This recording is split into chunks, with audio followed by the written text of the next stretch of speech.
Mesdames, Messieurs, bonjour. Donc, bienvenue à cette nouvelle série de cours sur l'évolution du climat et de l'océan. Alors cette année, en fait, j'ai décidé de faire un cours que j'ai intitulé « Climat et société humaine depuis 2000 ans ». Et c'est un cours que je vais vous donner pendant ces 2 prochaines années, j'espère. Encore une fois, j'ai déjà abordé en fait certains sujets, en même temps très récemment, comme vous l'avez vu avec un colloque qui a eu lieu en novembre, mais ce sont des problèmes qui sont fondamentaux en fait en climatologie, en particulier parce qu'on a besoin en fait de séries temporelles relativement longues pour essayer de comprendre en fait les changements climatiques actuels et les distinguer ce qui se passe actuellement, qui est clairement affecté en fait par les activités humaines, des fluctuations à long terme ou à court terme du climat naturel.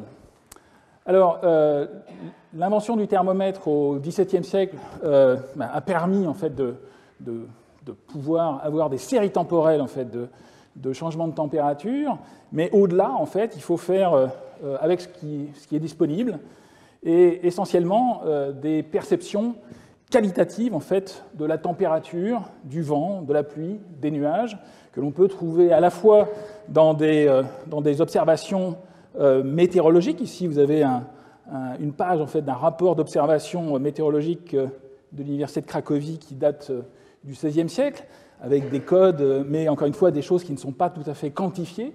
Et d'autre part, on a dans d'autres textes beaucoup de mentions, en fait, d'occurrences d'événements extrêmes, tempêtes, niveau des rivières, durée du gel, et, comme on va le voir aussi, des indicateurs qui sont indirects, en anglais on appelle ça des proxies, essentiellement liés à des cycles biologiques, les cycles des végétaux, à la fois naturels et cultivés. En particulier, on va voir l'importance en fait, des dates de vendange pour essayer de reconstituer le climat à long terme. Et il y a aussi beaucoup de mentions un petit peu anecdotiques qui permettent d'avoir une idée en fait, des fluctuations climatiques à long terme. Alors, pour mémoire, et juste pour illustrer un peu le propos, on peut aussi trouver dans les documents ou dans les représentations artistiques de l'information climatique, ici, parmi beaucoup d'autres exemples, en fait, des représentations des foires en fait, qui étaient installées carrément sur la Tamise gelée au XVIe jusqu'au XIXe siècle, pendant la période en particulier ce que l'on appelle le petit âge glaciaire. On verra bien évidemment par la suite ce que recouvre ce terme.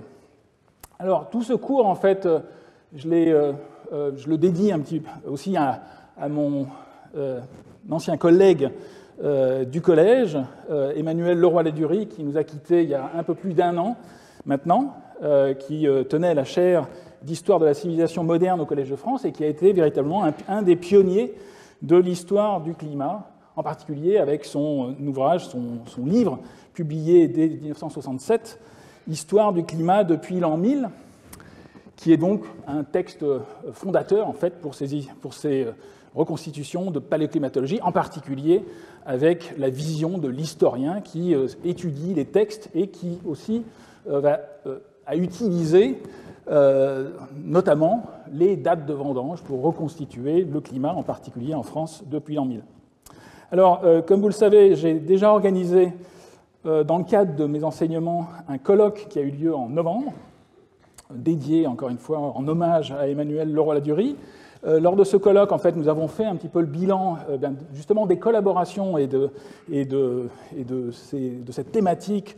J'avais invité plusieurs collègues, un historien, Emmanuel Garnier, Valérie Do, Iñaki Garcia de Cortázar, Hattori, qui sont des spécialistes et qui ont collaboré avec lui, qui sont des spécialistes en fait, des reconstitutions paléoclimatiques et des indicateurs, en particulier la vigne, qui est fondamentale pour ces reconstitutions de dates de vendange, et d'autre part des statisticiens du climat, comme Pascal You, qui a collaboré aussi avec Leroy-Ladurie, et d'autres modélisateurs qui utilisent et qui étudient, qui essayent de reconstituer, essayent de comprendre les fluctuations climatiques sur cette période de temps. Donc là, on avait regardé un petit peu les choses sur une période un peu plus longue, donc on avait commencé à l'an 1, donc c'est les derniers 2000 ans, toute la période historique. Mais donc c'est une thématique qui est absolument fondamentale en climatologie, d'essayer de reconstituer ces fluctuations historiques. Donc c'est un peu le fil conducteur. Donc cette semaine, je vais vous donner, bon, puisque je démarre avec un des pionniers de la science du domaine, Emmanuel Leroy-Ladurie, j'ai décidé en fait de me focaliser un petit peu dans ce premier cours sur la contribution des pionniers du domaine, en particulier parce que ça permet de voir la genèse en fait des différents concepts depuis au moins un siècle, et ça permet aussi de comprendre, ça va nous permettre en fait de comprendre où en est la science, parce que bien évidemment nous allons regarder l'état des lieux de cette thématique scientifique dans les prochains cours. Alors, il y avait eu d'autres pionniers, en particulier avec d'autres techniques, d'autres méthodes, en particulier des météorologues. Un des météorologues très importants pour le domaine est un météorologue en fait anglais, Gordon Manley, qui a eu une contribution majeure en compilant les séries de température, en les homogénéisant, parce que bien évidemment il y avait des trous, des défauts dans ces différentes reconstitutions. Et il a été le premier à remonter carrément jusqu'au début du XVIIIe siècle, avec une série de températures pour l'Angleterre, qu'il a publiée en 1953, qui a permis de regarder les fluctuations climatiques météorologiques. Donc là, il s'agit de mesures thermométriques avec des vrais thermomètres sur une période relativement longue. Un autre pionnier véritablement important dans le domaine est Hubert Lamb, qui est aussi un météorologue anglais.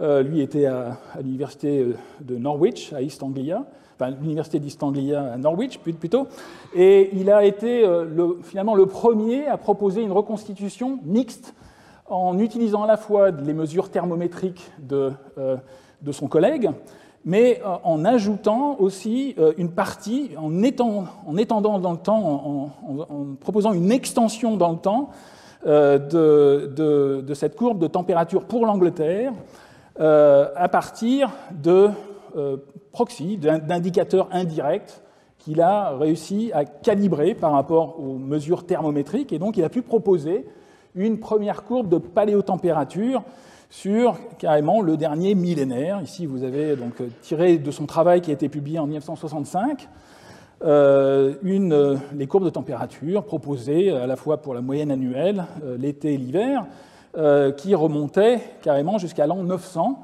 où l'on voit en particulier ce qu'il a appelé l'optimum climatique médiéval, qui a précédé en fait une phase qui est appelée aussi qui a été appelée aussi dans le cadre de ce travail, le petit âge glaciaire. Donc une première reconstitution qui était valable pour l'Angleterre. Alors cette reconstitution, elle a même été utilisée, ce travail-là, cette courbe précisément, a même été utilisée dès le premier rapport du GIEC. En fait, le rapport de 1990, le premier rapport du GIEC a utilisé cette courbe un petit peu pour illustrer la méthode. Et c'est à l'époque, en fait, dans ce premier rapport, il n'y avait même pas d'échelle de température. Et cette courbe de température, son domaine de validité qui était confiné finalement à l'Angleterre n'était pas mentionné, ce qui fait que, il y a eu beaucoup de controverses autour de cette courbe qui n'a pas une validité mondiale, mais encore une fois, ça a été la première reconstitution sur le dernier millénaire, avec notamment cette notion d'optimum climatique médiéval.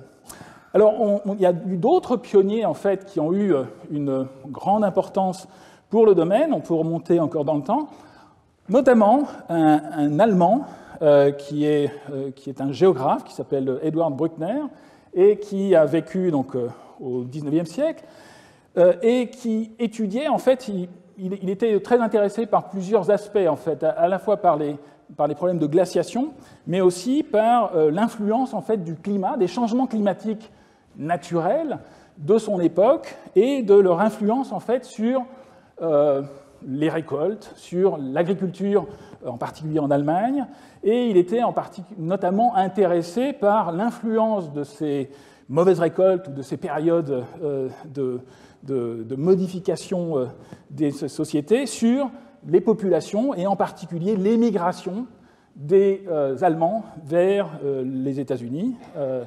Donc vous avez tiré de son travail ici donc une photo de Bruckner, mais surtout ici des courbes en fait, qui montrent, directement tirées de ses travaux, des comparaisons entre les précipitations, l'exportation du seigle venant de Russie. Vous avez ici pour les États-Unis des reconstitutions de précipitations mises en corrélation avec les récoltes, l'abondance des récoltes de blé. Et donc il avait compris en fait, qu'il y avait effectivement un lien entre les fluctuations climatiques qui étaient observées à l'époque. Donc il vivait à une époque de variations climatiques naturelles, mais encore une fois qui étaient conséquentes et qu'il arrivait à documenter avec les moyens de l'époque.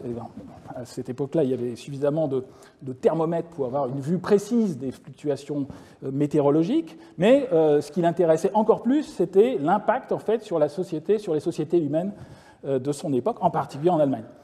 Alors pour la petite histoire, pour mettre un peu de contexte, il y a eu une grande vague en fait, d'émigration allemande vers les États-Unis dans les années 83 jusqu'à 90.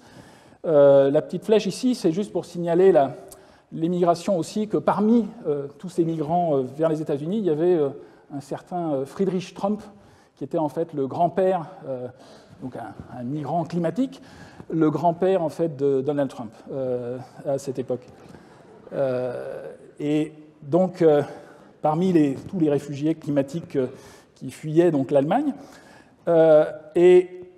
Bruckner est allé en fait beaucoup plus loin dans le temps. En fait, il a réussi à proposer une reconstitution climatique jusqu'en 1565, à partir d'une combinaison à la fois de températures météorologiques et de documents, enfin d'indicateurs ou proxys indirects, notamment les dates de vendange ou carrément aussi l'englacement des fleuves, en particulier en Russie.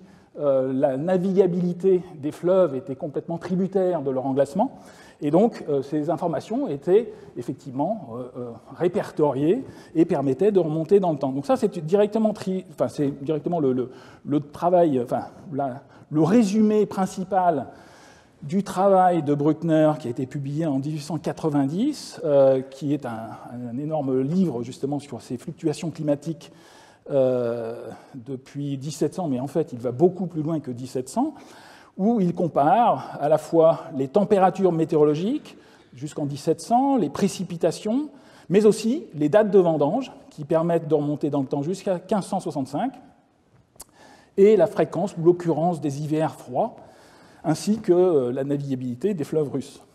Et alors déjà à l'époque, les chercheurs étaient très intéressés non seulement par ces fluctuations climatiques, mais aussi par les causes, par essayer d'expliquer en fait ces fluctuations qui affectaient leurs contemporains. Et parmi les causes évidentes, eh bien, il y a le flux du Soleil, le flux de chaleur du Soleil, le flux lumineux. Et ce flux, les seules informations qui étaient disponibles à l'époque, les seules informations chiffrées qui remontaient dans le temps, c'était en fait les comptages de taches solaires qui, à l'époque, étaient réalisés par un chercheur suisse, Wolf, qui reconstituait comme ça l'abondance des taches solaires. Donc ces taches solaires sont représentées ici. Vous avez la courbe d'abondance. Donc tout le travail en fait dans le livre de Bruckner est justement de démontrer qu'il n'y a pas de corrélation entre ces taches solaires et les fluctuations météorologiques qu'il observe à la fois dans les températures et les précipitations. Donc ça, c'est un pionnier véritablement important. Bon, il a eu d'autres contributions importantes à la climatologie. Il a découvert certains cycles climatiques, météorologiques décennaux. Et il y a un autre type d'informations climatiques qui permettent de remonter dans le temps au-delà des données thermométriques. Eh bien, ce sont les données en fait, sur l'extension variable dans le temps des glaciers alpins, en particulier avec des chercheurs suisses. Et un des tout premiers est Ignace Venetz, en fait, qui était ingénieur en chef du canton du Valais et qui observait dans les textes anciens des fluctuations, puis il observait aussi sur le terrain des moraines relativement récentes. Il considérait aussi certains documents historiques, en particulier, il y avait des choses un petit peu incongrues, comme la persistance d'impôts sur la culture de certaines espèces, la culture de la vigne, alors qu'il n'y avait plus de vigne. Donc des choses qui montraient en fait qu'il y avait eu des fluctuations climatiques importantes dans la région. Et ici, tiré directement de son travail qui a été publié en 1833, pour un glacier particulier, le glacier du Rossboden en Suisse, l'extension maximale pendant la période du petit âge glaciaire et le front du glacier en 1821. Et donc il a pu effectivement cartographier cette retraite des glaciers. Donc il avait pleinement conscience en fait de l'importance de ce recul, notamment des glaciers, et de leur avancée aussi dans le temps, parce que ce n'était pas uniquement dans un sens. Et voilà ce qu'il disait à l'époque, donc en 1833. C'était rédigé un peu avant, mais donc à défaut des observations thermométriques, on doit recourir à des moyens par lesquels on pourra approximativement juger de l'état de la température des temps reculés. Mais rien ne nous paraît plus propre à faire connaître la température des temps reculés que l'augmentation ou la diminution des glaciers, vu qu'elle est la suite nécessaire de l'exhaussement ou de l'abaissement de la ligne des neiges éternelles. Donc c'est un autre domaine, et comme nous allons le voir, il y a beaucoup de reconstitutions qui permettent effectivement de remonter dans le temps et de comparer avec d'autres informations, d'autres indicateurs, en particulier les dates de vendange. Alors, ces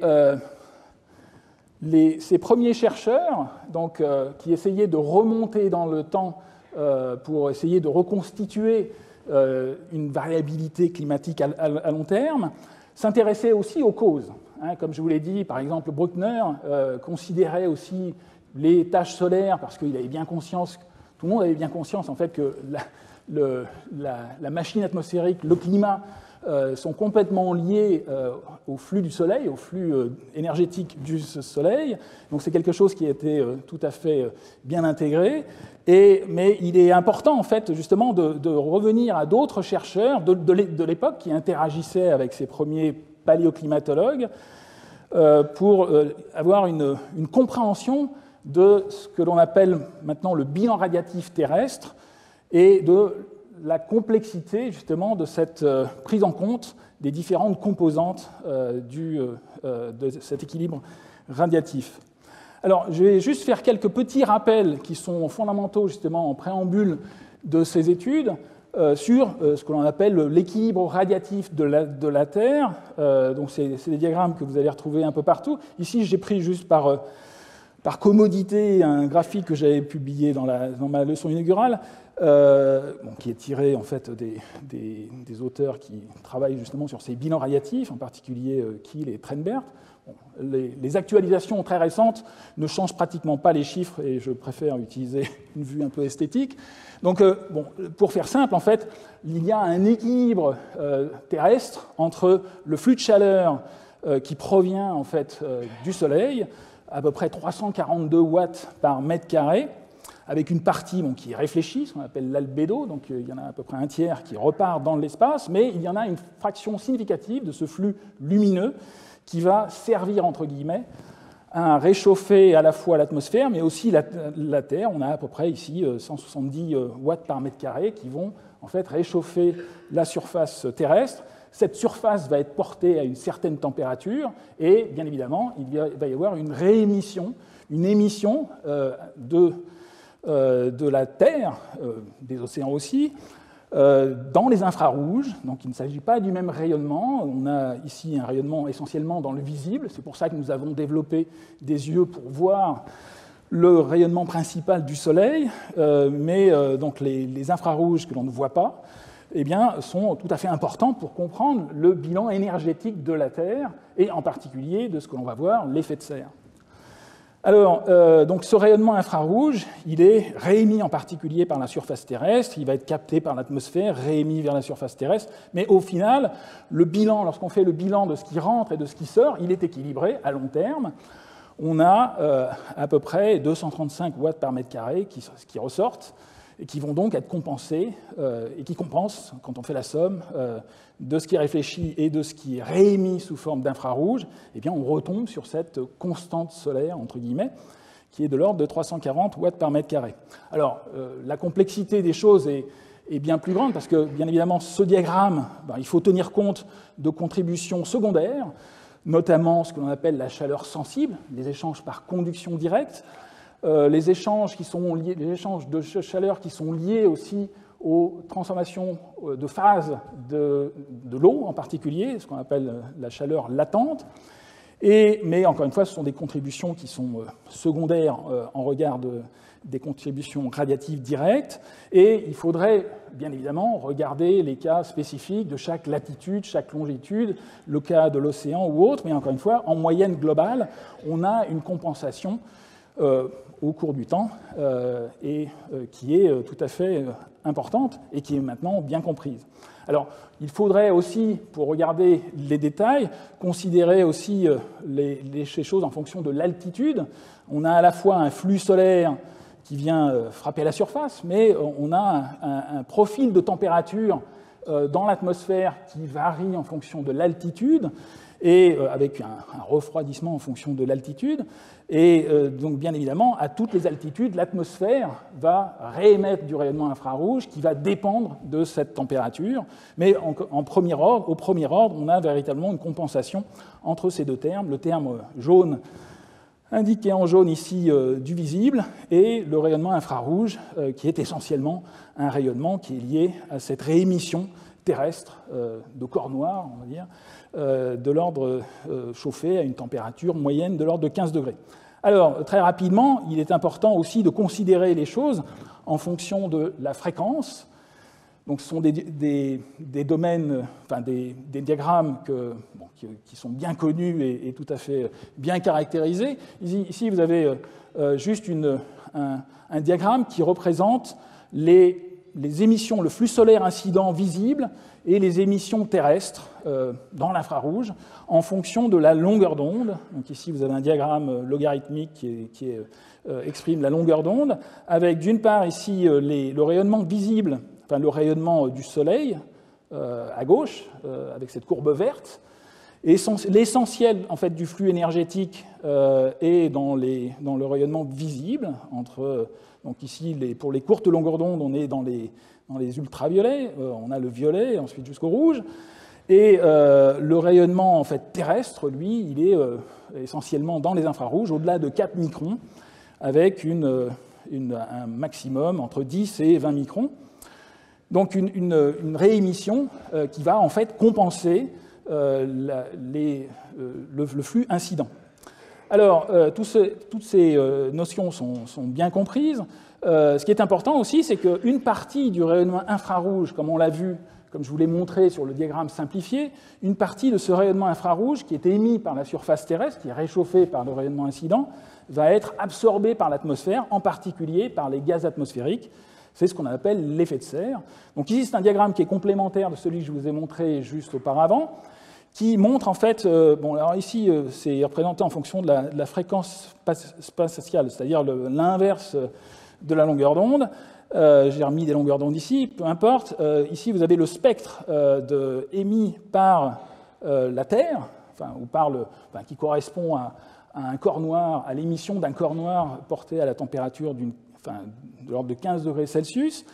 Et ce qui est représenté ici en bleu, en fait, c'est ce qui sort de l'atmosphère. C'est-à-dire ce sont les longueurs d'onde effectivement observées en moyenne qui sortent de l'atmosphère. Et ce que l'on voit, c'est qu'elles sont inférieures. Donc l'émission est en fait bien inférieure à ce qui était émis en surface. Et la différence entre les deux est en fait liée à cet effet de serre. Une partie de cette puissance va être stockée par l'atmosphère, va servir entre guillemets à la réchauffer.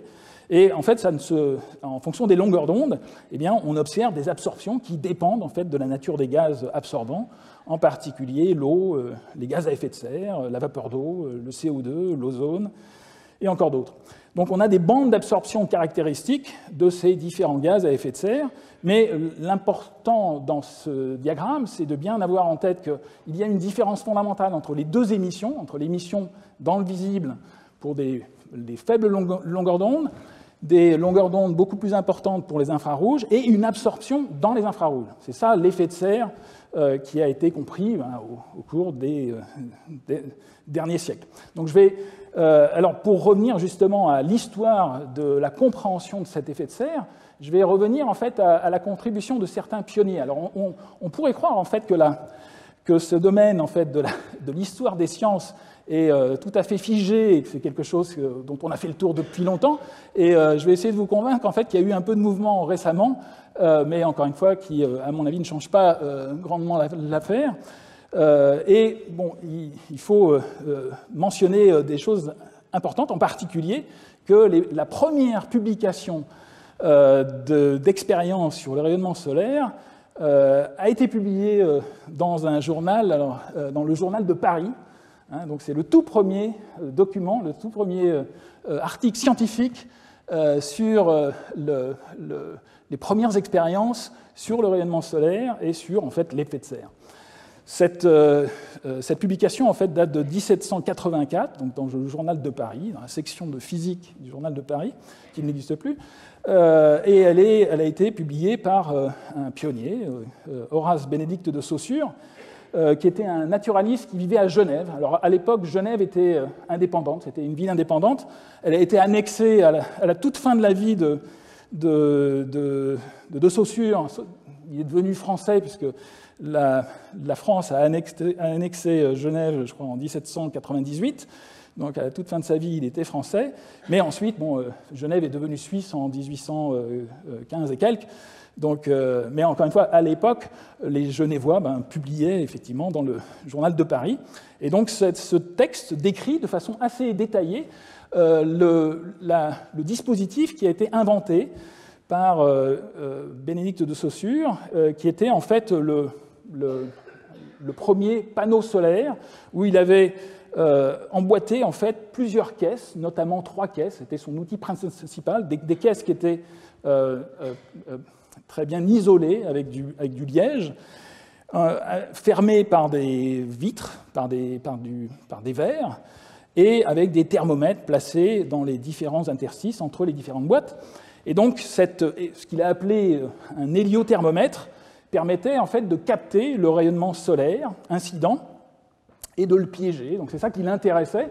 Il a réussi à montrer qu'en fait, qu'avec ce dispositif, il arrivait jusqu'à des températures de l'ordre de 150 degrés en plaçant cet héliothermomètre au soleil et en le calorifugeant du mieux qu'il pouvait, parce qu'en fait, le gros problème, c'est ça, c'est qu'il y a des pertes de chaleur à travers tout le dispositif, ce qui fait qu'on a un équilibre entre le gain et les pertes, mais il est arrivé à monter jusqu'à 150 degrés Celsius, 128 en degrés de l'époque, et qui étaient des degrés Réaumur.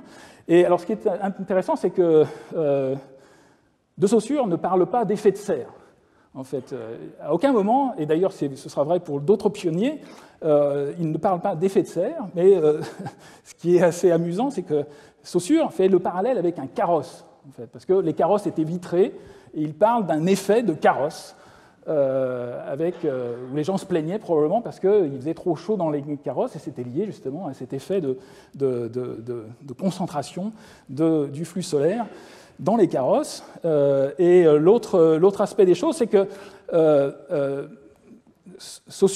Saussure avait bien compris à l'époque qu'un des déterminants importants de cette concentration du flux solaire était lié à l'absence de convection. C'est le principal effet en fait, d'une serre, c'est d'empêcher le contact avec l'air extérieur, le renouvellement de l'air extérieur. Et donc il avait bien compris qu'en fait, et c'est ça qui était son hypothèse de travail essentiellement, c'est que l'air était effectivement confiné dans la partie la plus centrale, la plus basse, et que c'était pour cette raison que les températures étaient les plus hautes.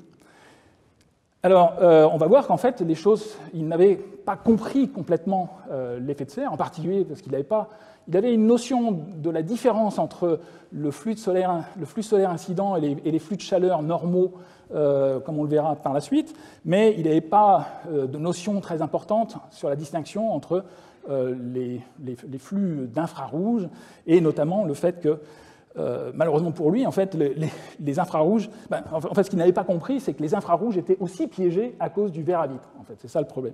C'est qu'il y a un flux incident solaire dans le visible qui arrive à traverser ce verre à vitre, mais par contre le retour, c'est-à-dire qu'il y a aussi une émission de ces boîtes qui étaient non seulement calorifugées, mais elles étaient peintes en noir pour essayer de limiter donc, les réflexions, et elles réémettaient aussi un flux dans l'autre sens, mais ça, ils ne le savaient pas.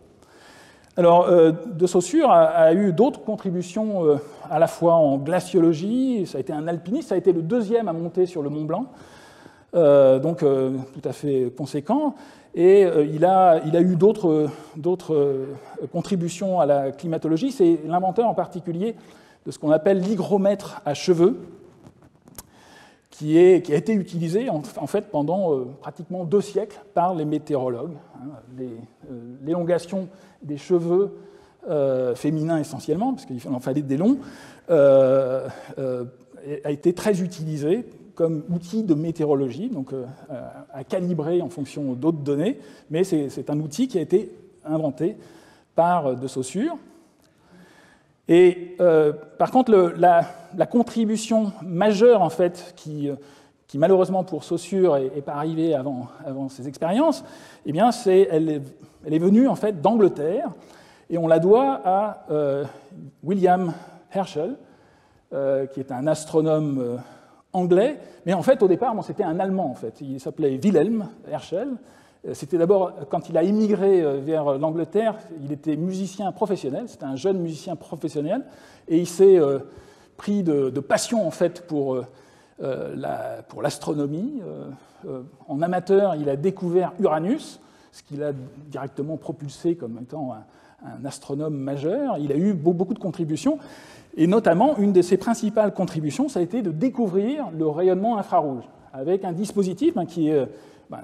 Là, vous avez directement le dispositif original utilisé par Wilhelm Herschel, publié en 1800, donc quelques années après la première contribution par Horace Bénédicte de Saussure, avec un dispositif qui est extrêmement simple, juste un prisme au Soleil, une distinction, une séparation du spectre lumineux entre le violet, le jaune, le rouge, etc. Et il a permis, grâce à des thermomètres placés à la fois dans le champ et hors du champ, il a permis de démontrer la présence d'une onde, enfin, d'un faisceau, d'un rayonnement équivalent aux couleurs, mais qui était invisible et qui arrivait à augmenter la température grâce à ces thermomètres. Donc un dispositif extrêmement simple qui lui a permis de montrer la présence, l'existence de cette chaleur obscure. Donc pendant très longtemps, en fait,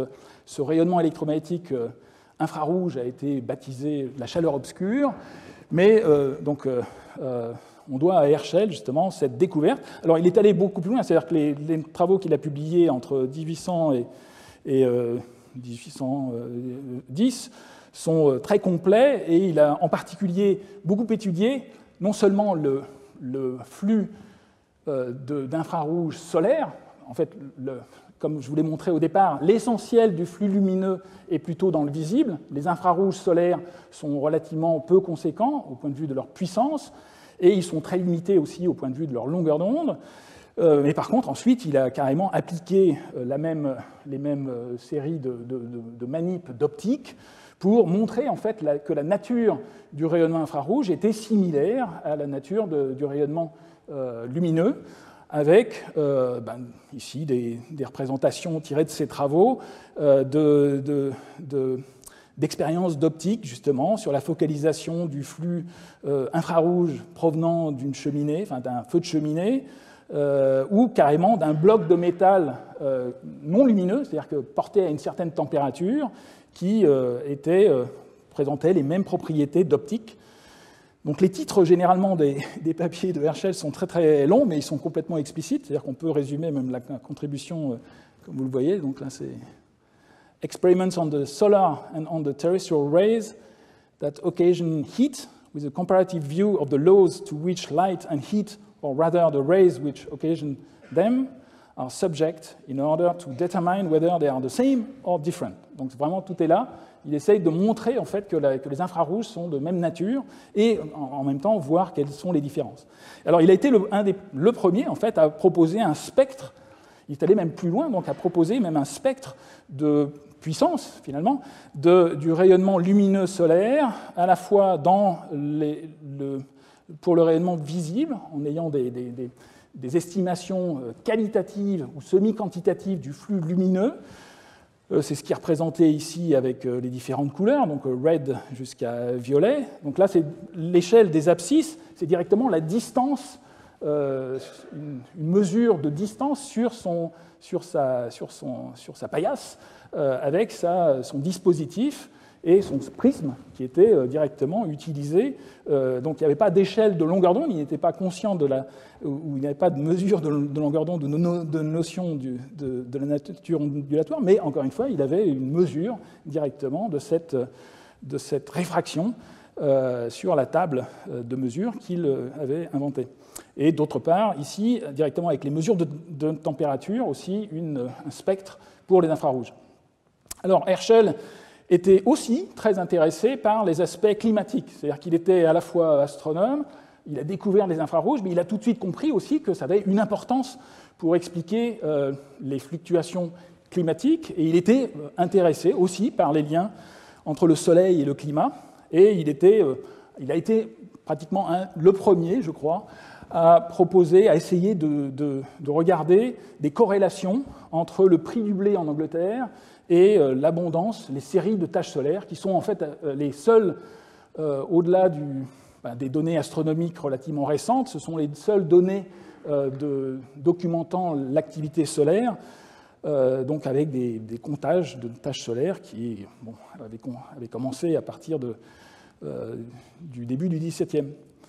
Alors, donc voilà, donc ça c'est quelque chose. Alors, il n'a pas, les données, ces corrélations n'étaient pas vraiment convaincantes, mais c'est quelque chose qui a démarré avec Herschel.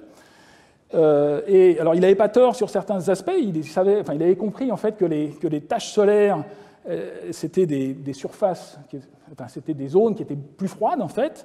Mais pour lui, en fait, le Soleil était même habité. Donc, il s'est trompé aussi sur d'autres aspects, mais encore une fois, des recherches astronomiques tout à fait conséquentes et une contribution majeure à la climatologie qui a été de bien comprendre ce que sont les infrarouges et la distinction entre le visible, le rayonnement visible, incident, et le rayonnement infrarouge qui est lié à l'émission terrestre, donc cette chaleur obscure. Alors là, le pionnier véritablement fondamental aussi dans le domaine, c'est bien évidemment Fourier, Joseph Fourier, qui, au-delà de très nombreuses autres contributions à la science, a été le premier véritablement à comprendre l'effet de serre. Ce qu'il a compris, en fait, c'était l'importance de cette asymétrie entre la transparence de l'atmosphère pour le rayonnement visible et son opacité dans l'autre sens pour le rayonnement infrarouge, et donc le piégeage des infrarouges. Donc il faut absolument, pour comprendre l'effet de serre, il faut absolument avoir cette notion qu'il y a deux types deux spectres de longueur d'onde qui sont totalement disjoints, celui de la chaleur venant du Soleil incident, et le rayonnement infrarouge qui va dans l'autre sens et qui est capté partiellement par l'atmosphère. Alors, bon, j'ai repris certains textes là, tirés des travaux, en particulier son travail qui a été publié en 1824, Remarques générales sur les températures du globe terrestre et des espaces planétaires. Donc, il a tout à fait conscience de cette dissymétrie entre les deux flux. Donc, il écrit « La chaleur du Soleil arrivant à l'état de lumière possède la propriété de pénétrer les substances solides ou liquides diaphanes et la perd presque entièrement lorsqu'elle s'est convertie par sa communication au corps terrestre en chaleur rayonnante obscure. Cette distinction de la chaleur lumineuse et de la chaleur obscure explique l'élévation de température causée par les corps transparents. » Donc c'est vraiment une application à l'effet de serre terrestre. Il ne prononce pas en fait le terme d'effet de serre, ni de carrosse même, mais encore une fois, il a tout à fait conscience. Et c'est lui en fait qui va interpréter correctement les expériences il va poursuivre en fait les interprétations de Horace Bénédicte de Saussure, et voilà ce qu'il en dit en fait. La théorie de l'héliomètre de M. de Saussure est facile à concevoir. Il suffit de remarquer, 1. que la chaleur acquise se concentre parce qu'elle n'est point dissipée immédiatement par le renouvellement de l'air. Donc ça, c'est l'effet de convection de la serre, c'était l'effet qui avait été correctement interprété par De Saussure. Mais par contre, il a ajouté le deuxième point, qui est le plus important, que la chaleur émanée du Soleil a des propriétés différentes de celles de la chaleur obscure. Les rayons de cet astre, les rayons solaires, se transmettent en assez grande partie au-delà des verres dans toutes les capacités et jusqu'au fond de la boîte. Ils échauffent l'air et les parois qui le contiennent, alors que leur chaleur ainsi communiquée cesse d'être lumineuse. Elle ne conserve que les propriétés communes de la chaleur rayonnante obscure. Dans cet état, elle ne peut traverser les plans de verre qui couvrent le vase. Elle s'accumule de plus en plus. Et il termine là sur ce texte. Il est nécessaire de considérer attentivement cet ordre de faits et les résultats du calcul lorsque l'on veut connaître l'influence de l'atmosphère et des eaux sur l'état thermométrique du globe terrestre. Donc il a tout à fait conscience en fait, de l'application de cette boîte de Saussure à l'effet de serre terrestre et à la compréhension du bilan radiatif.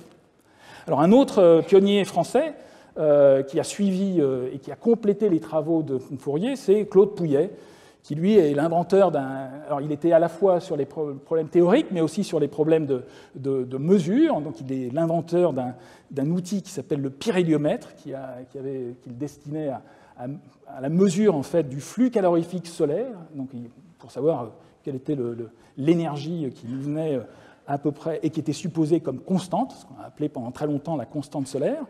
Et donc il avait fait les premiers essais en fait, de compréhension quantitative de l'effet de serre avec des coefficients d'absorption de l'atmosphère différents pour les rayonnements visibles et infrarouges. Alors tout est publié en particulier dans un gros compte-rendu à l'Académie des sciences datant de 1838. Notamment, voilà ce qu'il disait, donc, quant à la chaleur solaire, il n'existe aucun doute.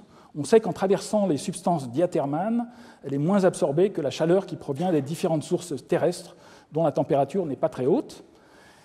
Et pour terminer, pour le réchauffer, là il a essayé de faire une contribution théorique avec un globe qui était dans une enceinte qui représentait l'émission solaire.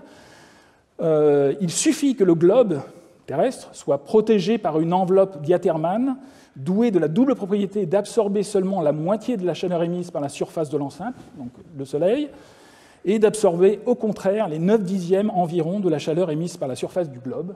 Donc cette asymétrie était là, et en fait, quand on regarde le calcul, 50% c'est à peu près le rapport entre l'émission d'un infrarouge extraterrestre et ce qui est absorbé venant du flux solaire. Donc bon, c'est probablement un hasard, mais encore une fois, il était tout à fait conscient, il a fait les premiers essais de calcul de cet effet de serre en tenant compte de cette dissymétrie entre l'absorption, cette non-absorption du rayonnement visible et cette absorption dans l'autre sens de la chaleur obscure. Alors, comme je vous l'ai dit, Pouillet a aussi fait des manips, des mesures, et c'est l'inventeur en fait de ce que l'on appelle le pyréliomètre. Voici donc des diagrammes qui représentent ce pyréliomètre. C'était juste un appareil donc relativement simple dans sa conception, mais soigné dans sa réalisation, qui permettait, avec un réservoir d'eau peint en noir, qu'on orientait de façon fine vers le Soleil, pour capter le rayonnement solaire, et donc ce qui était mesuré, c'était l'augmentation de température avec un thermomètre. Et grâce à ça, il lui a été possible en fait de faire la première mesure quantitative du flux solaire. Et quand on regarde les calculs, ils sont corrects à 10% près. Donc c'était vraiment très étonnant, même qu'avec l'absorption atmosphérique, il arrive justement à faire des corrections pour tomber sur ce que l'on connaît être le flux solaire de l'ordre de 340 watts par mètre carré connu actuellement. Donc son estimation était correcte, était un peu inférieure, mais que de 10%. Alors voilà pour certains pionniers justement sur cette dissymétrie, sur ces aspects de dissymétrie entre le flux du rayonnement visible et ce qui s'échappe par infrarouge. Il y a eu aussi à l'époque, pratiquement dans les mêmes années, des contributions venant de chimistes qui, eux, étaient intéressés par la nature des gaz atmosphériques et la mesure en fait, de la chimie atmosphérique. Alors, en particulier pour la vapeur d'eau et le gaz carbonique. Alors, pour ce qui concerne le gaz carbonique, c'est une planche en fait, que j'ai reprise pratiquement de la dernière, je crois que c'est la dernière présentation qui a été réalisée par Dave Keeling. Dave Keeling, c'est le scientifique américain, californien, qui a été à l'origine de la courbe de gaz carbonique qui augmentait depuis 1958, où les premières mesures ont été faites à l'observatoire de Mauna Loa à Hawaï. Et donc Dave Keeling, c'était un grand pionnier justement des mesures atmosphériques quasi modernes.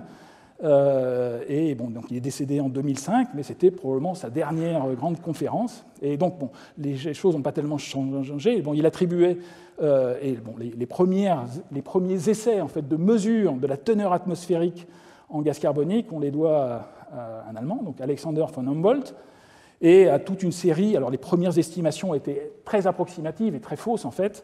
On sait maintenant que c'est de l'ordre de 0,03%, donc 300, maintenant 400 ppm. Mais à l'époque, donc, il était tombé sur le chiffre de 1%, donc totalement des ordres de grandeur trop importants. Et il y a toute une succession de chercheurs qui ont essayé d'affiner ces mesures de la teneur en gaz carbonique de l'atmosphère. John Dalton en Angleterre, Théodore de Saussure, le propre fils en fait, de Horace Bénédicte de Saussure, qui travaillait à Genève, d'autres encore en France. Le premier à véritablement faire des mesures exactes, que l'on peut comparer en particulier avec ce que l'on peut obtenir dans les bulles d'air des glaces de l'Antarctique, c'est en fait Jules Rézet en France, qui a été, comme nous le verrons, le premier à avoir vraiment des mesures fiables. Mais les premiers essais, remontent carrément au début du XIXe siècle, avec les travaux de Humboldt, qui à l'époque était le plus souvent en France. En fait. Il travaillait avec Gay-Lussac. En particulier, il a fait un article en 1805, justement, sur l'expérience sur les moyens eudiométriques et sur la proportion des principes constituants de l'atmosphère, où ces deux chercheurs collaboraient pour essayer de voir les teneurs atmosphériques des différents gaz, azote, oxygène, mais aussi les gaz mineurs comme le gaz carbonique, et en particulier aussi essayer de voir s'il n'y avait pas des relations avec la météorologie. Ici, vous avez directement tiré d'un des livres qui a été publié par Humboldt et Gay-Lussac, une table où ils essayaient de comparer les teneurs atmosphériques ici en oxygène en fonction de la météorologie, ciel couvert, neige, brouillard épais, etc., ciel couvert, verglas. Et en gros, la conclusion, c'est qu'il n'y avait pas de corrélation avec la teneur en oxygène. Une des conclusions, c'est d'après toutes nos expériences, il n'y a pas de variation de plus d'1 millième dans la quantité d'oxygène que contient l'air. Et d'autre part, la seule fois où ils ont réussi à mettre en évidence une augmentation du gaz carbonique avec de l'eau de chaux et une diminution de l'oxygène, c'était après un concert à la Comédie Française, une représentation plutôt de théâtre, au théâtre français, maintenant la Comédie Française, et donc ils avaient pu mettre en évidence une petite diminution de la teneur en oxygène. Alors je ne sais pas si on pourrait refaire ça encore aujourd'hui au Collège de France, mais toujours est-il que c'était, avec les moyens de l'époque, c'était très difficile de mettre en évidence ces toutes petites variations.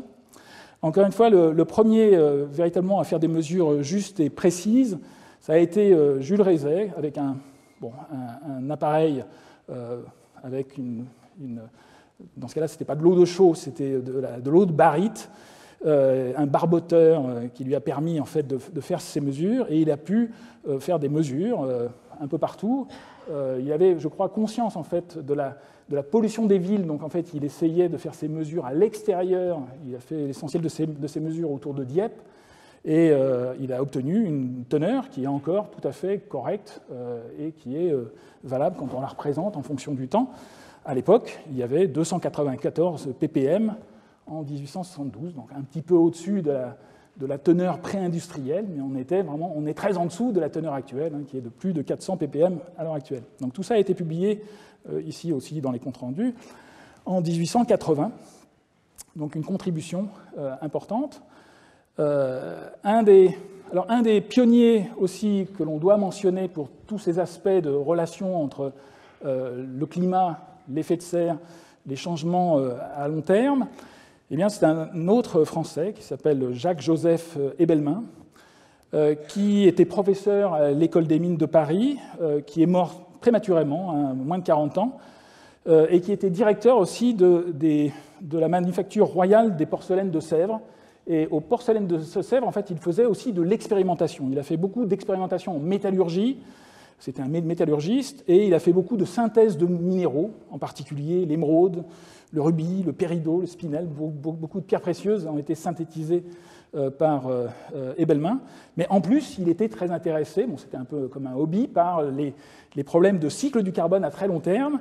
Et il avait complètement compris et publié en 1845 et en 1847, dans les Annales des mines, des articles très longs, très détaillés, avec carrément des formules chimiques, en fait. Et ce qu'il avait bien compris, en fait, c'était l'origine d'un équilibre à très long terme pour maintenir la concentration en gaz carbonique atmosphérique. Parce qu'effectivement, il y a un flux permanent naturel qui provient des volcans, mais il faut, à long terme, qu'il y ait un flux dans l'autre sens. Et donc, ce qu'il avait compris, c'est qu'il y avait une compensation pour maintenir une teneur atmosphérique constante, à peu près constante, pour l'acide carbonique, parce que les gens parlaient d'acide carbonique, qui est maintenu en fait par un équilibre entre l'émission des orifices volcaniques, donc les volcans, et la décomposition des silicates. Et ça a été véritablement aussi le premier à mentionner un lien possible entre les changements climatiques et le gaz carbonique atmosphérique. Vous avez dans son texte là plusieurs circonstances tentent néanmoins à prouver qu'aux anciennes époques géologiques, l'atmosphère était plus dense et plus riche en acide carbonique, et peut-être en oxygène, qu'à l'époque actuelle. À une plus grande pesanteur de l'enveloppe gazeuse devait correspondre une plus forte condensation de la chaleur solaire et des phénomènes atmosphériques d'une bien plus grande intensité. Une autre phrase parmi d'autres. Je crois. Alors, oui, ce qui est important, c'est qu'il avait aussi compris que ce qui était important, c'était l'état stationnaire ou l'équilibre. Il n'est même pas sûr en fait qu'il y avait équilibre. Donc rien n'établit que les causes variées qui tentent à modifier la composition de l'air aient en ce moment une résultante nulle. La composition de notre atmosphère est-elle arrivée à un état permanent d'équilibre? Il faudra sans doute bien des siècles pour obtenir la réponse de ce problème. Alors, ce n'est pas des siècles, c'était un siècle, mais encore une fois, il n'avait pas tort. Et il y a vraiment une phrase qui est tout à fait prémonitoire.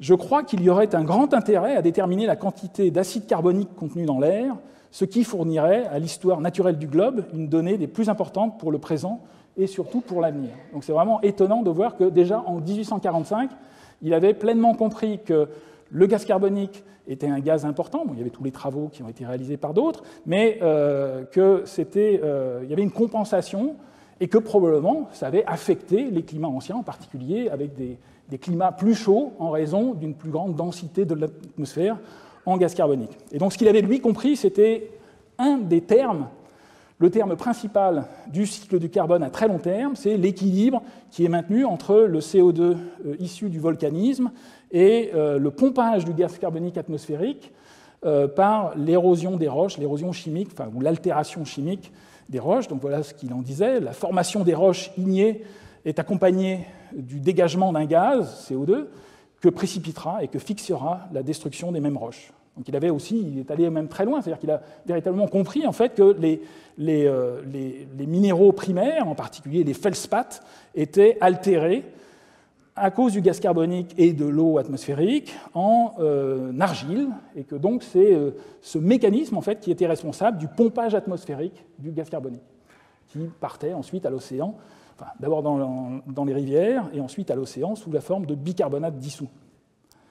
Donc voilà pour une contribution absolument majeure de Ebelman, datée en fait de 1845. Alors le pionnier aussi qui est absolument fondamental pour toutes ces recherches, c'est un Irlandais en fait, établi ensuite à Londres, John Tyndall, qui était à la fois un scientifique mais aussi un alpiniste chevronné. Il a été le premier, par exemple, à gravir sur une des montagnes des Alpes bernoises, le Weisshorn. Donc ça a été c'est quand même impressionnant de voir qu'il pouvait faire un peu les deux. Il était très intéressé aussi par les aspects de glaciologie. Il a fait des traités de glaciologie. Mais en même temps, sa grande contribution, ça a été de produire les premières données expérimentales sur l'absorption du rayonnement infrarouge par différents gaz. C'est vraiment à lui qu'on le doit. Il a publié cela à partir de 1859, et bien évidemment aussi avec une contribution majeure qui était un livre complet, Heat, a Mode of Motion, parce que bien évidemment à l'époque, au XIXe siècle, la chaleur c'était aussi les machines à vapeur, donc c'était vraiment très important.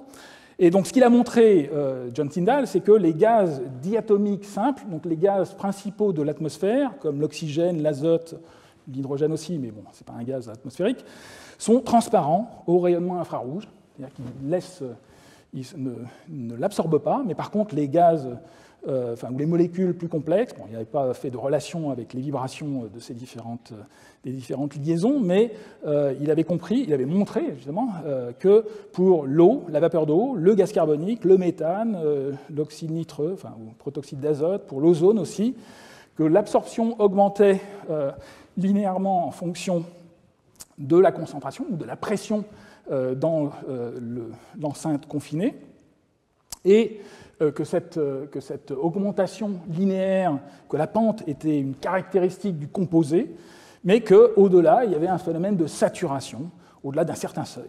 Et voilà ce qu'il en disait.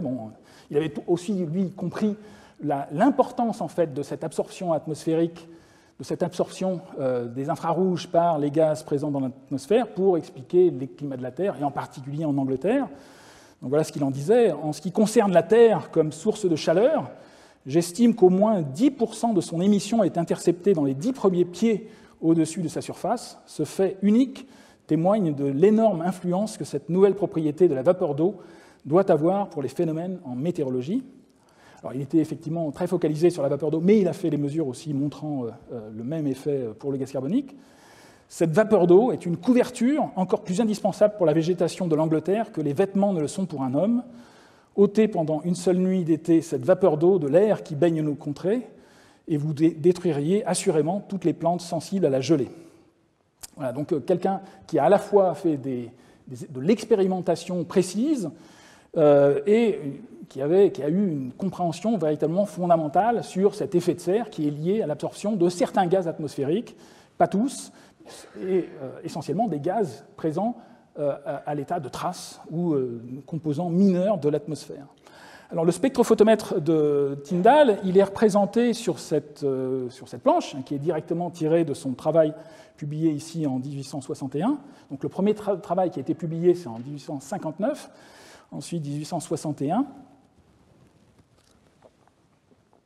et qui représente en fait son dispositif qui est relativement complexe en fait.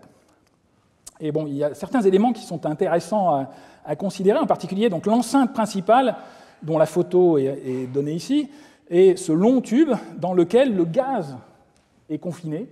Ça peut être l'oxygène, le gaz carbonique à l'état avec des pressions variables, qui étaient contrôlées avec les moyens de l'époque, ou la vapeur d'eau. Et alors le dispositif, il n'y avait plus de possibilité de mesure avec des thermomètres, ce n'était pas suffisamment précis pour faire ces mesures d'absorption qui étaient relativement faibles, en particulier parce qu'il essayait de voir ça pour des fluctuations de pression relativement faibles. Et tout le dispositif est très sophistiqué, en fait, mais une des principales limitations de l'époque qui était connue, qui était comprise en fait dès Fourier, dès 1824, c'est qu'on ne pouvait pas utiliser le verre comme contenant. Donc il n'était pas possible en fait pour faire ces manips de transmission ou d'absorption des infrarouges, on ne pouvait pas utiliser des fenêtres de verre. Parce que le verre ne transmettait pas les infrarouges, donc on ne pouvait pas utiliser une enceinte confinée avec des fenêtres de verre. Et Tyndall, ce n'est pas lui qui a découvert, mais il a eu vent en fait, de la découverte d'une propriété du sel gemme, de la halite, qui permet d'avoir carrément des blocs quasiment transparents, donc de NaCl. La halite, le sel gemme, est transparente au rayonnement infrarouge. Donc en fait, il a eu l'idée d'utiliser pour boucher les deux extrémités de son tube des fenêtres en sel gemme, afin de laisser le rayonnement infrarouge traverser l'enceinte où il y avait le gaz confiné. Donc dans toute cette enceinte, il y a le gaz. Mais c'était vraiment un des développements majeurs pour permettre justement cette mesure de l'absorption des différents gaz à effet de serre, parce que la limitation depuis 1824 était liée au fait que les gens avaient compris que le verre à vitre ne laissait pas passer les infrarouges. L'autre aspect des choses qui était très précis et sophistiqué, c'est qu'au lieu d'avoir des thermomètres qui ne permettaient plus en fait, de faire ces manips comme pour ce qu'a fait Herschel ou de Saussure, là, le dispositif pour mesurer les changements de température, c'était un dispositif différentiel où il y avait en fait deux sources de chaleur, une source d'eau bouillante ici bien calibrée avec un thermomètre et la même symétrique de l'autre côté avec, dans ce cas-là, pas d'absorption par les gaz confinés dans le tube. Et la mesure de température était en fait réalisée par un thermocouple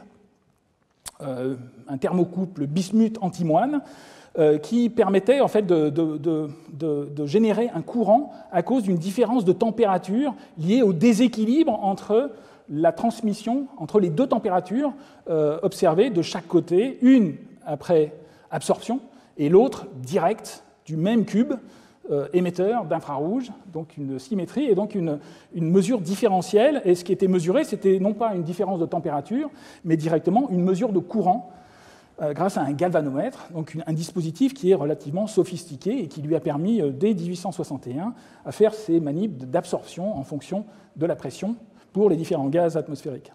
Donc comme vous le voyez, en fait, l'effet de serre a été découvert et compris en fait par des pionniers européens, beaucoup de francophones et bon, bien évidemment aussi des anglophones. Et j'aimerais insister en fait sur cet aspect des choses parce que depuis quelque temps en fait, mais ça fait bon, même depuis plusieurs décennies, la contribution en fait des francophones a été carrément oubliée pour certains ou minimisée dans la communauté anglo-saxonne. Et fort heureusement, il y a eu des chercheurs anglo-saxons ou américains en particulier qui ont insisté sur la contribution des scientifiques francophones à l'époque pour montrer en fait quel était l'état de la science au XIXe siècle sur ces aspects-là. En particulier, il y a eu un article très important par un professeur qui est maintenant décédé, qui était professeur à Yale, Bob Berner, qui avait fait un article qui a ressuscité les contributions en fait, de Jacques-Joseph Ebelmain sur l'érosion chimique et la compensation, la compréhension en fait, du cycle du carbone à très long terme, ainsi que les premières suggestions de variation du climat liées à la teneur en gaz carbonique au cours du temps. Un autre papier qui était important, c'est une contribution par un autre professeur bon, qui a un nom français, Ray Pierre Humbert, mais en fait qui est américain, qui était à l'université de Chicago. Maintenant, il est professeur à Oxford. Mais Ray Pierre Humbert avait publié une traduction et un essai, en fait, pour remettre au goût du jour un petit peu les contributions de Fourier sur l'effet de serre. Donc, c'est publié dans Nature, avec un essai pour montrer justement les contributions fondamentales de Joseph Fourier, mais aussi pour donner une traduction en anglais du travail fondamental de Fourier sur le domaine. Alors, j'ai moi-même fait quelques contributions. J'avais publié un article en fait, d'histoire un peu du domaine qui résume un petit peu les affaires en essayant de mélanger. C'est un article qui est bilingue, anglais et français, pour essayer de montrer les contributions parallèles et les interactions, je dirais, entre les différents scientifiques de l'époque. Donc ça, c'est un article que j'avais publié en 2004 dans les comptes rendus, qui est disponible sur le site web du collège, hein, si ça vous intéresse. Et j'avais publié en 2010 en fait, un recueil de textes et de traductions aussi sur les origines de l'effet de serre et du changement climatique aux éditions La Ville Brûle, avec des textes. J'avais préfacé ça aussi avec Jérôme Chaplas, qui est un spécialiste du méthane, sur des textes de fondamentaux, en particulier de Pouillet, de Tyndall, de Fourier, etc., et d'autres. Alors, si vous regardez un petit peu sur Internet, depuis une dizaine d'années, ce qui est un peu surprenant, c'est que si vous faites une recherche sur Google, vous allez voir apparaître le fait que, de façon surprenante, parce que c'est des choses qui ont quand même été bien établies, que l'effet de serre aurait été découvert en 1856 aux États-Unis.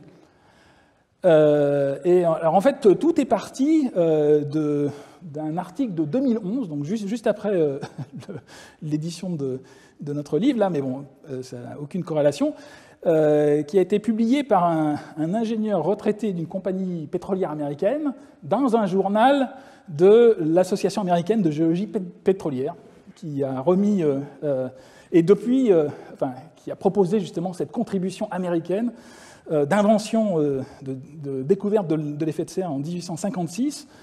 Et alors depuis, ça a complètement enflammé la blogosphère, et il y a même certaines sociétés savantes, américaines en particulier, qui se sont précipitées bien évidemment pour dire oui, c'est américain. Donc c'est pas très étonnant, mais bon, alors maintenant c'est quelque chose qui est très débattu et en même temps assez sensible dans ses relations avec les scientifiques. La contribution a été réalisée par une femme, en fait, qui s'appelle Eunice Foote, et qui a publié en fait un article. L'article complet en fait fait 2 pages. Il est complet ici en fait.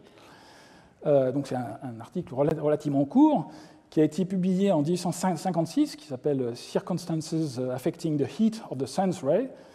Et ce qu'a fait Eunice Foote, en fait, c'était de placer des flacons de verre remplis soit de CO2, soit d'air humide ou sec, ou carrément vidés avec une pompe, directement sous le soleil. Voilà.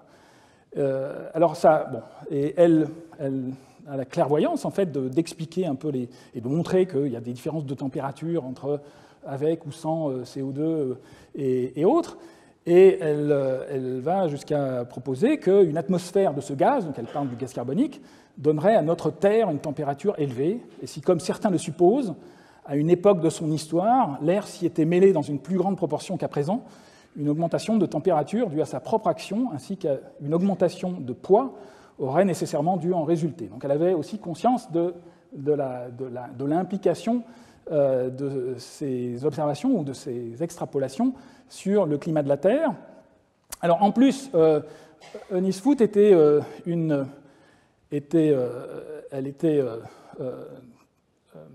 signataire en 1848 en fait, de la première convention de défense de l'égalité entre les hommes et les femmes, ce qu'on appelle la convention de Seneca Falls. Donc elle est devenue maintenant une icône en fait, féministe aux États-Unis.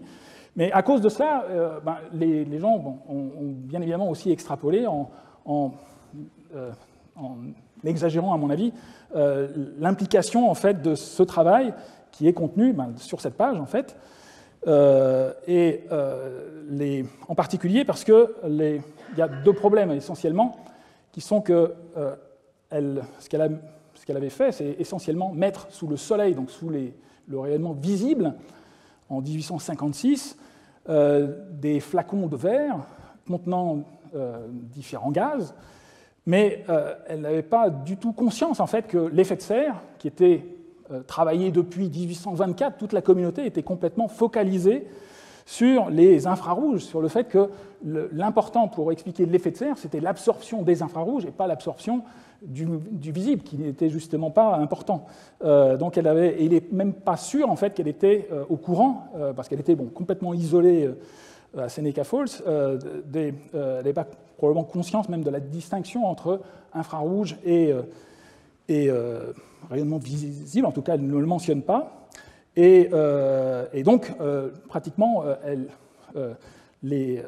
était finalement 30 ans en retard finalement, sur les recherches de ses contemporains qui, eux, étaient en Europe complètement focalisés sur l'absorption des infrarouges terrestres et pas sur le rayonnement visible. Et l'autre chose aussi qu'elle ne savait pas, c'est que Ebelman avait aussi déjà mentionné potentiellement un lien entre le CO2 et les climats du passé, comme elle le fait dans cet article de 1856.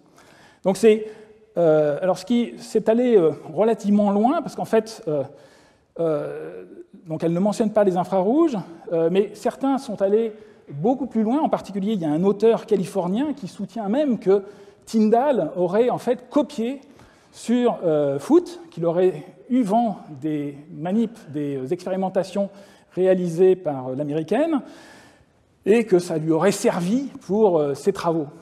C'est complètement, quand on regarde l'état de la science en Europe sur les infrarouges et sur le fait que tout le monde était bloqué par le fait d'utiliser du verre et de faire des mesures de température avec des systèmes très très fins, très sophistiqués, si Tyndall avait eu vent de ces résultats, ça ne lui aurait servi en rien, puisqu'en fait, il aurait très vite vu que c'était uniquement le rayonnement visible et que ce n'était pas du tout les infrarouges qui étaient concernés, et qu'en plus, les mesures de température avec des thermomètres simples ne permettaient pas de regarder finement l'absorption des différents gaz. Donc c'est juste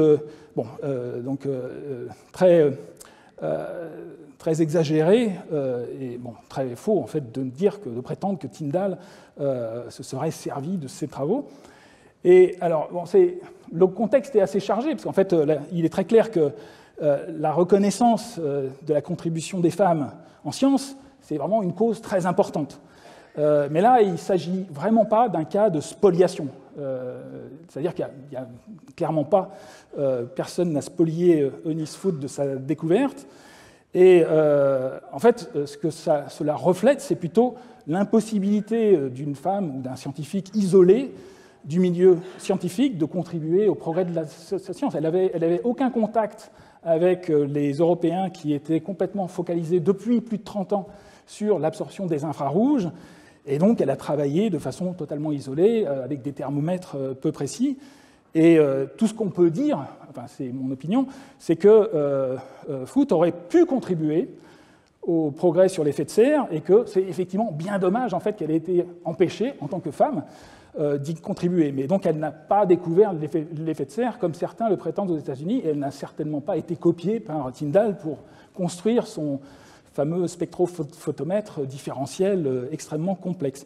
Alors elle est devenue maintenant une icône aux États-Unis, mais à mon avis c'est aussi très injuste en fait de la placer au même plan que des femmes qui ont effectivement été spoliées, comme Lisa Meitner, qui n'a pas partagé le prix Nobel sur la fission nucléaire avec Otto Hahn, ou Rosalind Franklin, par exemple, qui n'a pas partagé le prix Nobel avec Crick et Watson pour ses découvertes sur l'élucidation de la structure de l'ADN, de la double hélice. Donc là, il s'agit véritablement de spoliation, alors que là, on en est loin. C'est-à-dire que c'est effectivement très dommage que quelqu'un, en particulier aux États-Unis, parce qu'à l'époque, la science américaine n'était pas très développée, n'ait pas plus contribué, mais c'était vraiment par manque de contact avec une communauté bien constituée. Elle n'avait apparemment pas de contact avec les Européens qui travaillaient sur le même sujet. Donc c'est aussi un peu injuste aussi parce que très récemment, j'ai vu à plusieurs reprises que cette contribution a permis de mettre en silence, en fait, à passer à la trappe les contributions de Saussure ou des Bellemains, ce que je trouve totalement injuste parce qu'en fait, leur contribution à la science est réelle. C'est-à-dire que là, pour le coup, il y a à la fois des travaux expérimentaux, mais aussi une compréhension qui va bien au-delà des travaux qui ont été réalisés par Foot. Donc alors, le débat est effectivement un peu chargé. En plus, c'est maintenant devenu une icône parce qu'elle était défenseuse des droits des femmes. Elle était militante, et c'est une cause très importante, mais il ne faut pas mélanger, je dirais, les deux aspects. Alors, quand j'ai préparé ce cours, j'ai relu, en fait, certains articles, et ce qui m'a amusé, c'est que j'ai relu en particulier le travail de Saussure, et pour voir en fait que de Saussure aurait pu en fait découvrir les infrarouges et leurs propriétés et l'effet de serre. Il aurait pu effectivement avoir une plus grande contribution, même si effectivement ce qu'il a fait était déjà très important, a été interprété correctement par Fourier, mais il a fait beaucoup d'expériences, mais il en a fait une qu'il n'a pas comprise. Et c'est cette deuxième expérience qu'il n'a pas comprise qui lui aurait permis en fait de comprendre l'effet de serre.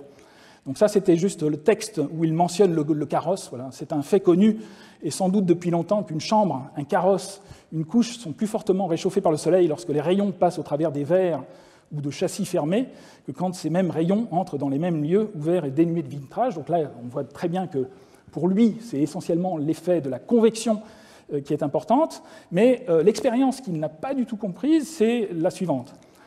Quand j'ai présenté ma caisse, donc sa sa boîte devant un beau feu de bois allumé au foyer de ma cheminée, donc avec des infrarouges, j'ai trouvé précisément l'inverse de ce qui a lieu au Soleil. C'est-à-dire que le verre extérieur a paru le plus chaud et qu'ils étaient graduellement plus froids à mesure qu'ils étaient plus près du fond de la caisse.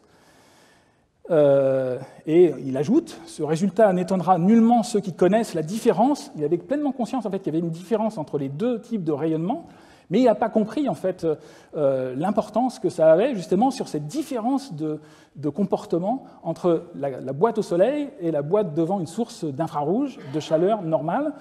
La différence qu'il y a entre la propagation de la chaleur proprement dite et celle de la lumière, car quoique la flamme soit lumineuse, elle réchauffe incomparablement plus par la chaleur que par la lumière. Donc il avait déjà conscience que chaleur obscure et chaleur visible étaient de nature un peu différente, avaient des propriétés différentes, mais ce qu'il n'a pas compris, c'est qu'en fait, dans sa boîte, le fonctionnement du réchauffement au soleil était lié au fait que les infrarouges étaient piégés par les vitres, c'est ce qu'a compris Fourier ensuite, mais par contre, sur l'effet de placer la boîte devant une source chaude d'infrarouge, eh bien là, c'est carrément, il a inventé finalement le double vitrage. Il avait isolé en fait la boîte. Les infrarouges ne passaient pas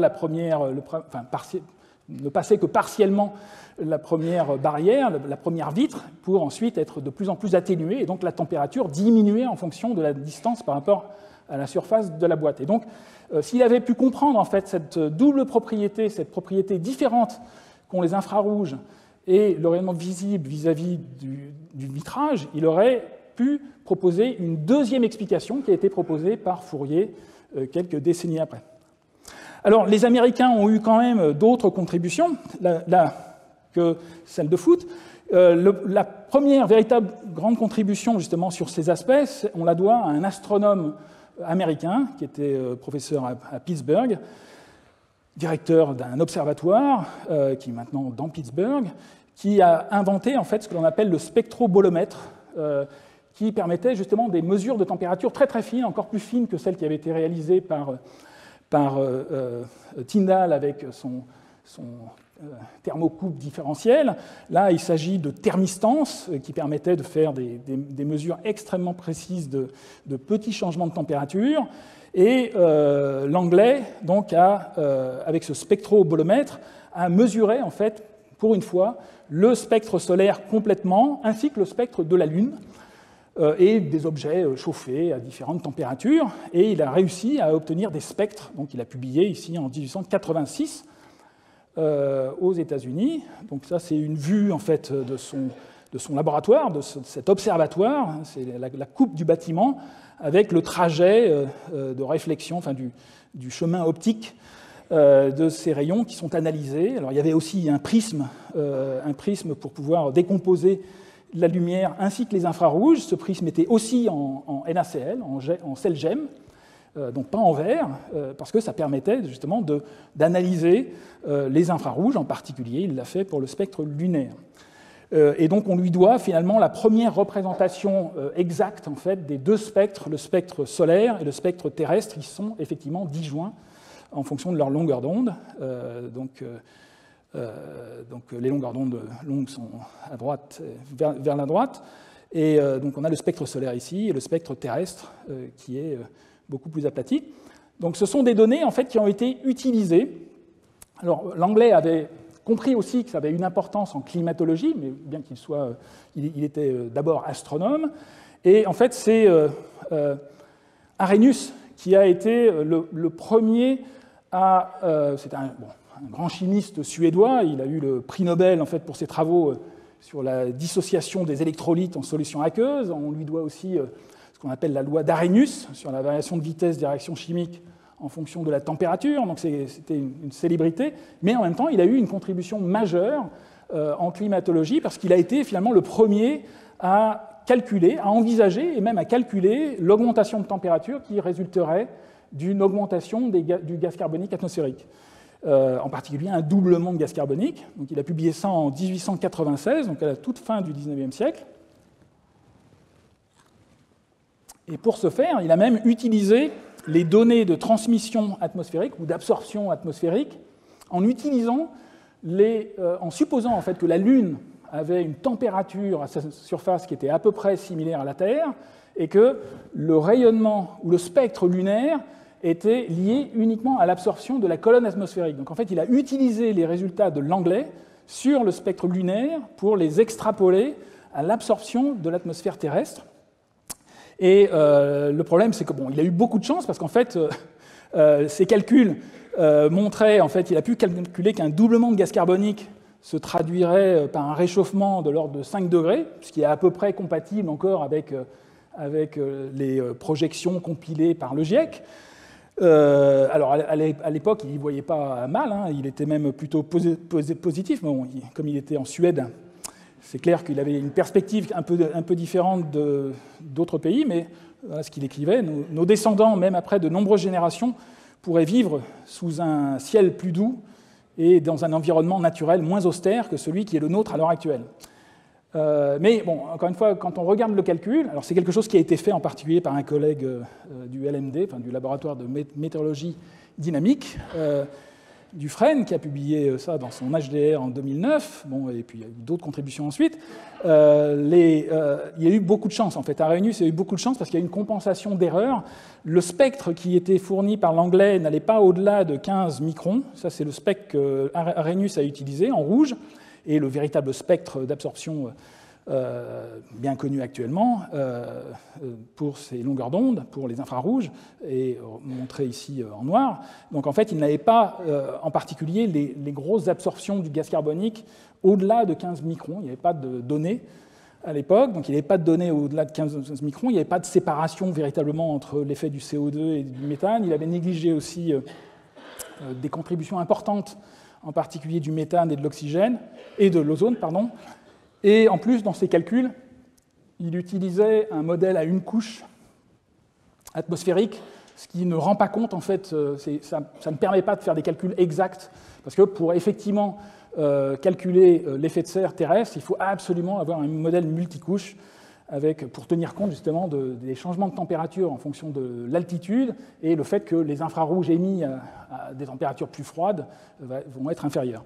Donc ce sont des choses qui étaient peu connues à l'époque, et il a eu finalement pas mal de chance pour retomber sur une valeur qui est compatible encore avec ce que nous savons aujourd'hui.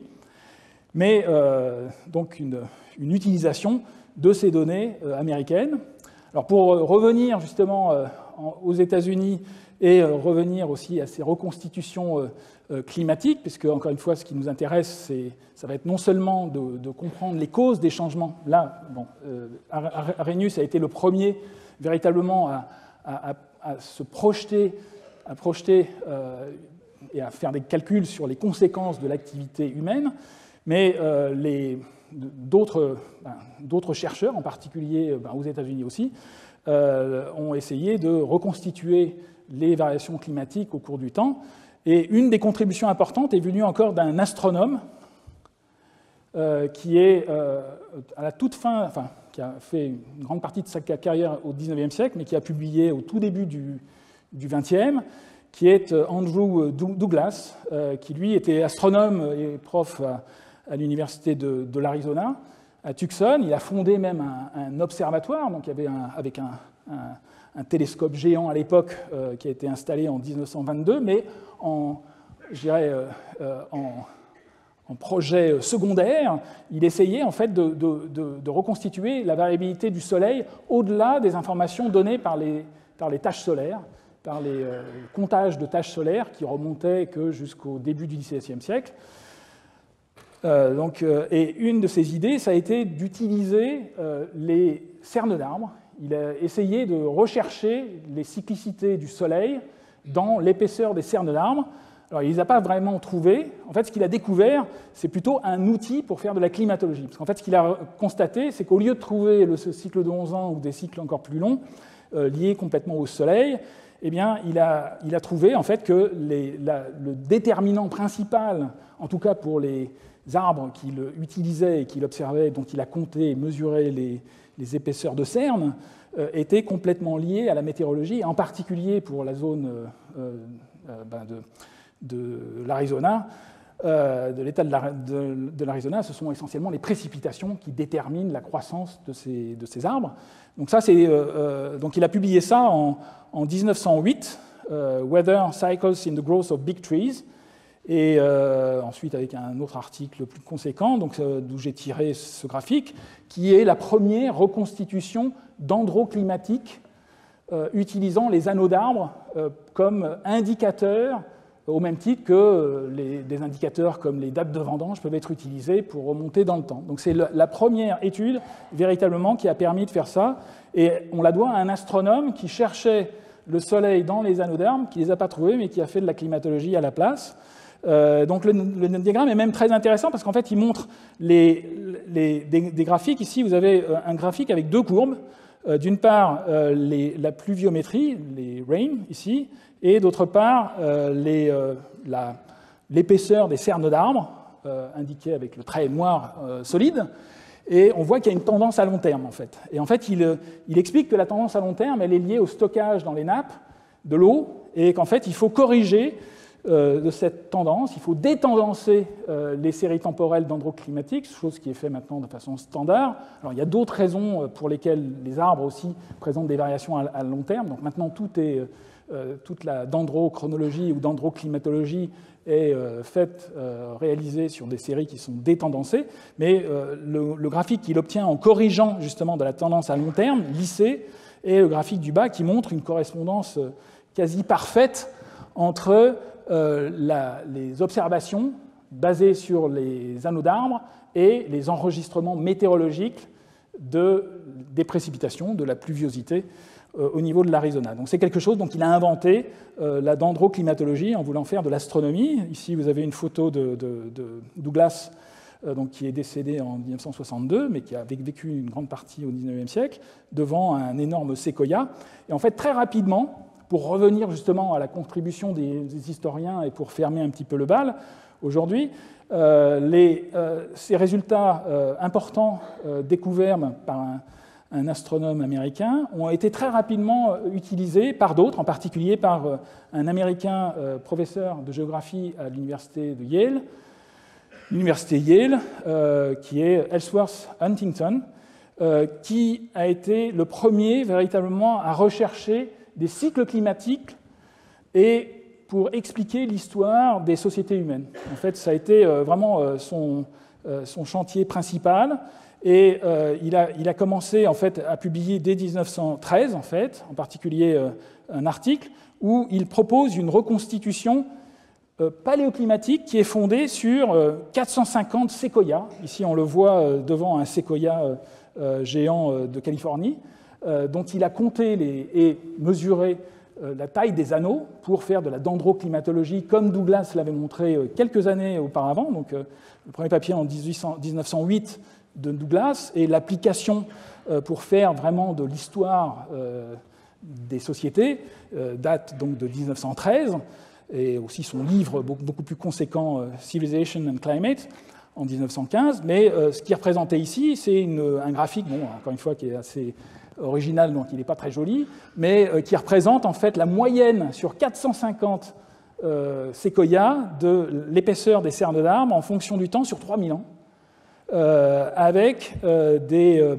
une comparaison avec une courbe climatique approximative reconstituée à partir de l'histoire des sociétés, essentiellement en Asie et au Proche-Orient.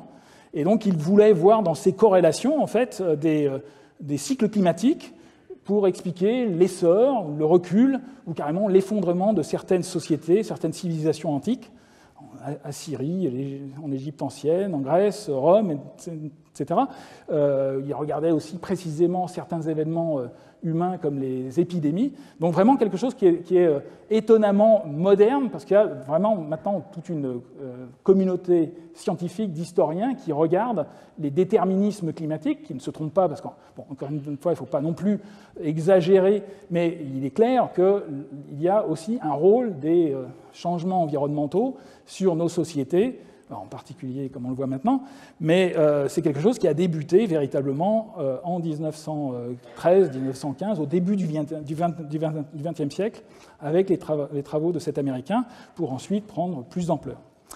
Alors, dans les prochains cours, donc, nous allons revenir, donc je reviendrai justement sur ces histoires de dendroclimatologie et d'études des vieux arbres et des cernes d'arbres pour vous montrer en fait où en est la recherche moderne sur le sujet et vous montrer on bénéficie en fait d'autres indicateurs qui permettent de reconstituer le climat sur 2 millénaires de façon beaucoup plus fiable que ce qui était fait à l'époque.